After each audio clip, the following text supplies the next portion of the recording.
Want to close your Chase account but don't want to visit a branch? Here's what you need to know first. You can't fully close your account directly in the app, but you can start the process there. First, open the Chase mobile app. Log in securely to your account. Tap the account you want to close. Make sure your balance is 0 before closing. Transfer remaining funds to another account. Cancel any pending payments or subscriptions. Update your employer if you receive direct deposit. Move automatic payments to another account first. Now, open the help or support section. Search for account closure options. Tap to contact customer support. Start a secure chat with Chase support. Tell the agent you want to close your account. They'll verify your identity for security. Confirm which account you want closed. They'll check that your balance is 0. You'll be asked to confirm the closure. Once approved, the request will be processed. You may receive confirmation by email. It usually takes a few business days to finalize. During processing,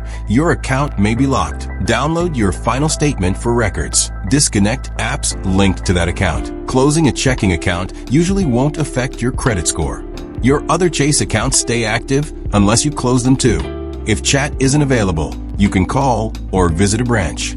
Calling support is often the fastest option. If the app won't let you close it, here's why. You must clear any negative balance first. Wait until all transactions fully post. Joint accounts may require both owners to approve.